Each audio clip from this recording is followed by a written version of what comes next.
Estamos en la Facultad de Psicología en la ciudad de Bogotá. Se preguntarán qué hacemos acá. Venimos a hablar exclusivamente de la filosofía existencial, específicamente de Jean-Paul Sartre.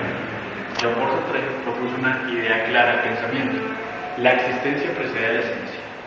Nos preguntarán qué significa eso. ¿Se lo han preguntado? Nuestros corresponsales en la calle nos dirán qué significa esto. Una entrevista a la profesional filósofa Blanca Hernández. Antes de que esto suceda, vamos a dar una pequeña biografía sobre Jean-Paul Sartre, quien nace en París el 21 de junio de 1905. Un dato curioso es que por el segundo matrimonio de su madre, él se sintió obligado a trasladarse a Rousseau, ya que se consideró como una traducción a su difunto padre. Fue hecho prisionero por apoyar a los franceses en contra del nazismo en 1939, aunque logró evadirse en 1941. En 1924 inició sus estudios en la Normal Superior. Bueno, él en 1938 publicó La náusea, novela que divulgó los principios del existencialismo, lo que le proporcionó una cierta celebridad, al tiempo que se convertía en un símbolo de aquel movimiento filosófico. Para finalizar, un dato curioso de su orientación izquierdista fue que en 1964 rechazó el premio Nobel de Literatura, haciendo una crítica al sistema burgués. Pero nos gustaría que nos explicaras, cuáles son los núcleos temáticos que él tiene en su filosofía. De acuerdo, antes de hablar de los núcleos temáticos es importante recordar el contexto en el que se desarrolla este pensador. Es muy importante recordar que los existencialistas hacen parte del periodo entre guerras y que han vivido todo lo que fue la crisis precisamente de la Segunda Guerra Mundial, lo que fueron los campos de concentración, lo que fue la lucha, la pérdida de familias. Por eso es tan importante comprender el viaje que ellos dan hacia el sentido de la vida misma. Los ejes fundamentales en los que va a desarrollar su filosofía son precisamente la angustia, la libertad, la existencia del ego, lo que tiene que ver con la negación de la existencia de Dios. Es un ateo consumado, uno de los primeros grandes filósofos que va a negar la existencia de Dios. Y también nos va a hablar de que somos seres que nos proyectamos. ¿Y cómo es esto de que seres que nos proyectamos? Bueno, lo que pasa es que tendríamos que empezar por hablar de lo que significó para él el ser. Él retoma, también hay que decirlo, retoma el pensamiento de la fenomenología de Husserl, que va a hablar de la existencia del ser como un ente que está separado de todos los objetos. Pero entonces él retoma a Husserl para hacerle una negación, una crítica a su teoría, diciendo el ser es porque está aquí ahora, el ser en sí y el ser para sí. El ser en sí es lo que somos, aquí como objeto, como máquina, como piedra, como casa, como árbol. Pero lo que le da sentido a la vida no es que sea casa, árbol, sino el ser es para sí, es decir, cómo se proyecta, lo que soy, lo que puedo enfrentar en la vida.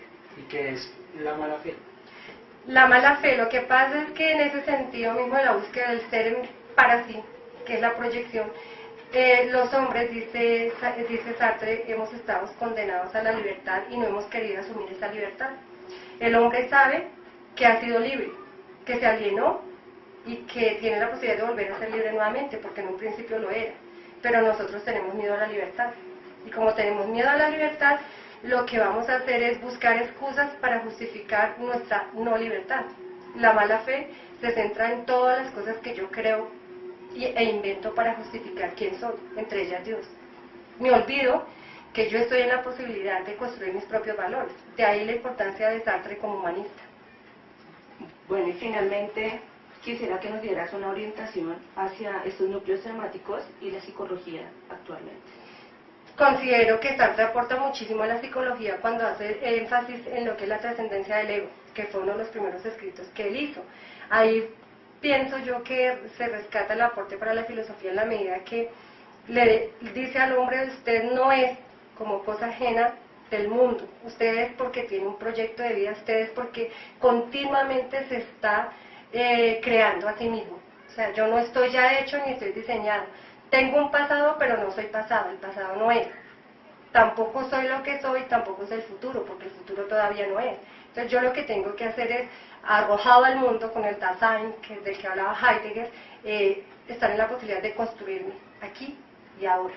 Entonces, en esa posibilidad de ser, la psicología le va a decir, va a retomar esos elementos para decir, encuéntrese, proyéctese, pero proyéctese en el otro.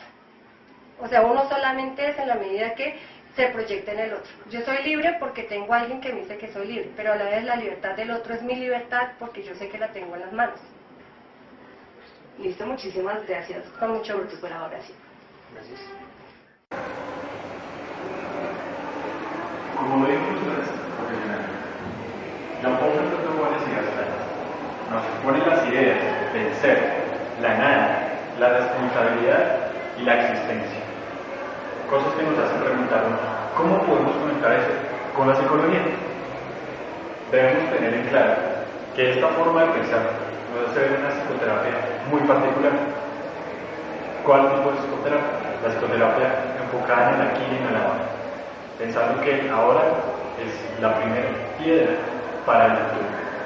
Si tenemos alguna otra duda, por favor, no se pierda el siguiente capítulo. You don't really care about the trials of tomorrow.